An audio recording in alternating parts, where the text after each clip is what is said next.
ராஷ்ட்ரோ TV Aditya நேயர்களுக்கு வணக்கம். உங்கள் ஜோதிடர் முருகேசன் பேசுகிறேன்.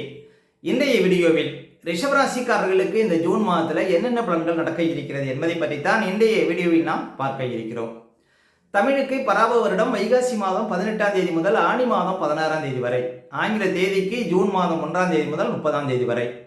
ரிஷபராசிக்காரர்களுக்கு இந்த ஜூன் மாத கிரக நிலவரங்களை பார்த்தோமானால், ராசிக்குள்ள சூரியன், 2ஆம் இடத்துல குரு சுக்கிரன் புதன், 4ஆம் இடத்துல கேது, 10ஆம் இடத்துல ராகு, 11ஆம் இடத்துல சனி, 12ஆம் இடத்துல செவ்வாய் செஞ்சிருக்கிறார்கள்.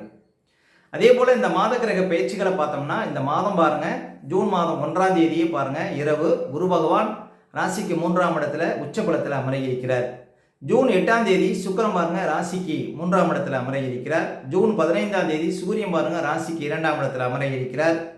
ஜூன் 20ஆம் தேதி செவ்வாய் ராசிக்குள்ள அமர இருக்கிறார். ஜூன் 22ஆம் தேதி புதன் பாருங்க ராசிக்கு 3ஆம் இடத்துல அமர இருக்கிறார். இதான் இந்த மாத கிரக பயிற்சிகள். ரிஷபராசிக்காரர்களுக்கு இந்த மாதம் எப்படி இருக்கும் பாருங்க. ஜூன் மாதம் 15ஆம் தேதி வரையும் சூரியன் ராசிக்குள்ள இருக்கிறார். சூரியன் வீட்டில் கேது இருக்கிறார். இந்த மாதம் ஆன்மீக தொடர்பு அதிகரிக்கும், ஆன்மீக பயணம் அதிகரிக்கும், ஆன்மீகம் சம்பந்தமான சுற்றுலா செல்லக்கூடிய வாய்ப்புகள்லாம் இந்த மாதம் கொடுக்கும் ரிஷபராசிக்காரர்களுக்கு. அதே போல் இந்த மாதம் உக்கிரமான தெய்வங்களை வணங்குவது ரிஷபராசிக்காரர்களுக்கு அதிர்ஷ்டத்தை கொடுக்கும். அதே போல் ஒரு சிலருக்கு அரசியலில் புதிய பதவிகள் தேடி வரும். ஒரு சிலர் இந்த மாதம் அரசியலில் சேர்ந்து ஏதாவது சாதனை படைக்கக்கூடிய வாய்ப்புகளை கொடுக்கும். அப்போ அரசியலில் புதிய பதவிகள் இந்த மாதம் தேடி வரும் ரிஷபராசிக்காரர்களுக்கு. அதே போல் பாருங்கள், கேது அமர்ந்த வீட்டுக்குடைவன் இந்த மாதம் ராசிக்குள்ளே சஞ்சாரம் செய்வது, ஒரு வண்டி வாகனத்தில் செல்லும்போது கவனமாக போகணுங்க. ஏதாவது வழிக்கு விழுந்து ஏதாவது கைகால் பாருங்கள் மூட்டு நழுவதற்கு வாய்ப்பு இருக்குது. கொஞ்சம் விழிப்பாக இருக்கணும் ரிஷபராசிக்காரர்கள் இந்த மாதம். அதே போல் தாயாருடைய ஆரோக்கியத்தில் இந்த மாதம் கவனம் செலுத்தணும் ரிஷபராசிக்காரர்கள்.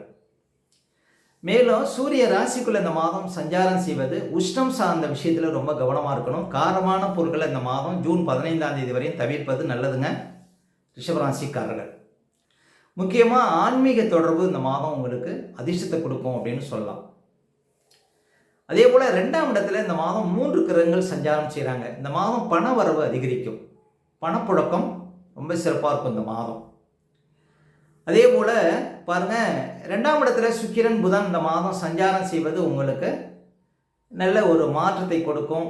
கலை சார்ந்த துறையில் உங்களுக்கு அதிர்ஷ்டங்களை கொடுக்கும். முக்கியமாக இந்த மாதம் பணப்புழக்கம் அதிகரிக்கும். ஜூன் 8ஆம் தேதி வரைக்கும் சுக்கிரன் 2ஆம் இடத்துல இருப்பார். அதனால் இந்த மாதம் புதுசாக ஏதாவது வாகனம் வாங்கணும், ஒரு இடம் வாங்கணும் அப்படிங்கிறவங்களுக்கு அந்த ஆசைகள் பூர்த்தியாகும். இந்த மாதம் பேச்சு வன்மையினால் சில காரியங்களை இந்த மாதம் முடிக்க முடியும்.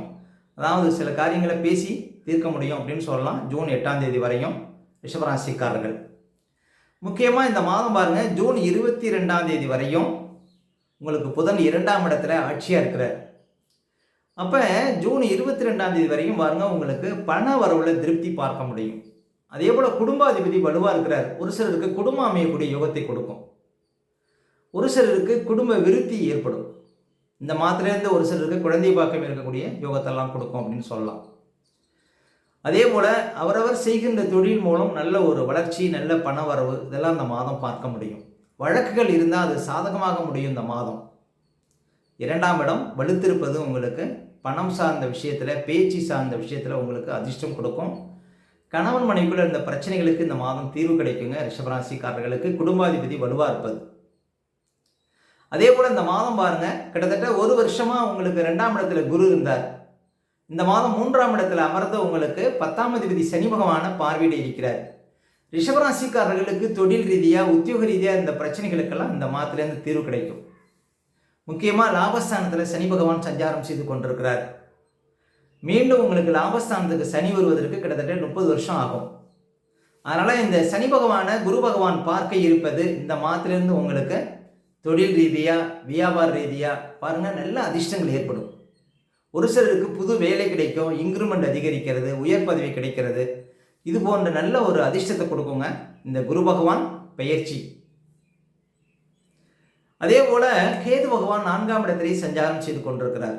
தாயாருக்கு பல வகையிலும் பாருங்கள் குடைச்சலை கொடுத்துட்டே இருக்கும் கிட்டத்தட்ட ஒரு வருஷமாக. இந்த 2026 11ஆவது மாதம் வரையும் உங்களுக்கு 4ஆம் இடத்துல கேது இருப்பார். அப்போ தாயாருடைய ஆரோக்கியத்தில் தான் கவனம் செலுத்தணும் ரிஷபராசிக்காரர்கள். அதே போல் பாருங்கள், உங்களுக்கு இந்த மாதம் விரையாதிபதி பலமாக இருக்கிறார்.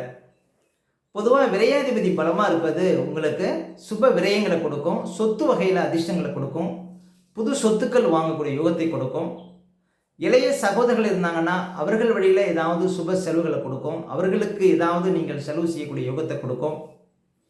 அதே போல் ஏதாவது இடம் மாறணும், வீடு மாறணும், இது மாதிரி மாறணும் அப்படின்னு நினைக்கிறவங்களுக்கு, வீட்டை மாற்றணும், இடத்த மாற்றணும், தொழிலை மாற்றணும், தொழில் ஒரு இடத்துல வியாபாரம் பண்ணுறீங்க அதை வேறு இடத்துக்கு மாற்றணும் அப்படிங்கிறவங்களுக்குலாம் அதை மாற்றக்கூடிய ஒரு அமைப்புகளை கொடுக்கும். விரையாதிபதி பலமாக இருக்காது.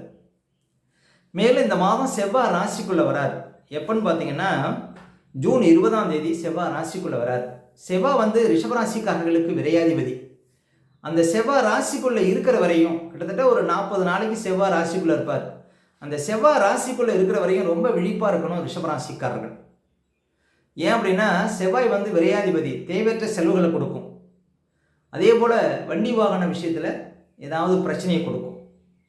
அதே போல் தேவையற்ற வழக்குகளை கொடுக்கும், கணவன் மனைவிக்குள்ளே பிரச்சனையை கொடுக்கும், ரொம்ப அதிகப்படியான கோபத்தை கொடுக்கும். முக்கியமாக அவசரப்படுவீங்க. அதனால் நிதானம் வேணுங்க இந்த மாதம் செவ்வாய் ராசிக்குள்ளே வருவது. அப்போ எந்த ஒரு விஷயத்துலையும் செவ்வாய் ராசிக்குள்ளே இருக்கிற வரையும் ரொம்ப விழிப்பாக இருந்தீங்கன்னா செவ்வாயால் உங்களுக்கு பாதிப்பு இருக்காது அப்படின்னு சொல்லலாம். அதே போல் பாருங்கள், உங்களுக்கு ராகு பகவான் 10ஆம் இடத்துல இருக்கிறார். ராகுக்கு வீடு கொடுத்த சனி லாபஸ்தானத்தில் சஞ்சாரம் செய்கிறார். மிகப்பெரிய பதவிகள், உயர்ந்த பதவிகள் தேடி வரும் இந்த குரு பயிற்சிக்கு அப்புறம் ரிஷபராசிக்காரர்களுக்கு. அதாவது ஒரு நிறுவனத்திற்கோ அல்லது ஒரு குழுவுக்கோ நீங்கள் தலைமை தாங்கக்கூடிய தகுதிகளை கொடுக்கும். இந்த குரு பயிற்சி ஒரு நல்ல மாற்றத்தை கொடுக்கும் ரிஷபராசிக்காரர்களுக்கு. ஏன் அப்படின்னா 10ஆம் அதிபதி சனி பகவானை குரு பகவான் பார்க்க இருப்பதனால. அதே போல் இந்த மாதம் பாருங்கள், சூரியன் 2ஆம் இடத்துலையும் சஞ்சாரம் செய்திருக்கிறார். 4ஆம் இடத்திற்கு லாபஸ்தானத்தில் பாருங்கள் சூரியன் சஞ்சாரம் செய்திருக்கிறார். அதுவும் பாருங்கள் உங்களுக்கு சொத்து வகையில் வியாபார ரீதியாக அதிர்ஷ்டத்தை கொடுக்கும் அப்படின்னு சொல்லலாம். அதே போல் 2ஆம் இடத்துல சூரியன் ஜூன் 15 அப்புறம் உங்களுக்கு 2ஆம் இடத்துல சூரியன் சஞ்சாரம் செய்ய இருப்பதும் பாருங்கள் அதிர்ஷ்டத்தை கொடுக்கும். ஏன் அப்படின்னா அந்த வீட்டில் புதனும் இருப்பார். அப்போ வியாபாரம், சொந்த தொழில், உத்தியோகம் சார்ந்த விஷயத்தில் இந்த மாதம் அதிர்ஷ்டங்கள் உண்டுங்க ஜூன் 15 அப்புறம். அப்போ ரிஷபராசிக்காரர்களுக்கு இந்த மாதம் பாருங்கள் 2ஆம் இடம் வலுத்திருப்பது இந்த மாதம் பணப்புழக்கம் அதிகரிக்கும், நல்ல பேச்சாற்றல் இருக்கும், சில காரியங்களை பேசி தீர்க்க முடியும், குடும்பத்தில் சுபகாரியம் சுப செலவு செய்யக்கூடிய வாய்ப்புகளை கொடுக்கும், கணவன் மனைக்குள்ளே இந்த மாதம் நல்ல ஒற்றுமையை கொடுக்கும், ஒரு சிலருக்கு நல்ல குடும்பம் அமையக்கூடிய யுகத்தெல்லாம் கொடுக்குங்க இந்த மாதம் ரிஷபராசிக்காரர்களுக்கு 2ஆம் இடம் பலம் பெறுவது. அடுத்து ரிஷபராசிக்காரர்களுக்கு சந்திராஷ்டமம். இப்போ ரிஷபராசிக்காரர்களுக்கு இந்த மாதம் எந்த தேதிகளில் சந்திராஷ்டமம் வரும் அப்படின்னு பார்த்தீங்கன்னா மாத ஆரம்பத்திலே உங்களுக்கு சந்திராஷ்டமம் இருக்கும். அதாவது ஜூன் 1, 2, 3. அதே போல் இந்த மாத கடைசியில் ஜூன் 28, 29, 30 இந்த தேதிகளிலும் உங்களுக்கு சந்திராஷ்டமம் இருக்கும். இந்த சந்திராஷ்டம தினங்களில் மட்டும் ரொம்ப கவனமாக இருக்கணுங்க. ஏன் அப்படின்னா உடல்காரகன் மனோகாரகன் என்று சொல்லக்கூடிய சந்திரன் 8ல் மறைவதனால நம்ம உடல் ரீதியாகவும் மன ரீதியாகவும் அந்த நாட்களில் பாதிப்படைவோம்.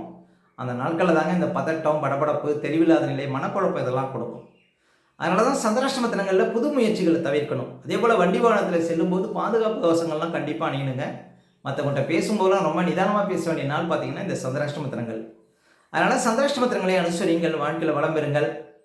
மேலும் ரிஷபராசிக்காரர்களுக்கு இந்த மாதம் எந்த தேதிகளில் பணப்புழக்கம் ரொம்ப சிறப்பாக இருக்கும் அப்படின்னு பார்த்தீங்கன்னா இந்த ஜூன் மாதம் 8, 9, 10, ஜூன் 13, 14, ஜூன் 17, 18, 19, ஜூன் 24, 25, 26, 27, 28 இந்த தேதிகளில் நிறைய பணப்புழக்கத்தை பார்க்க முடியும் ரிஷபராசிக்காரர்கள்.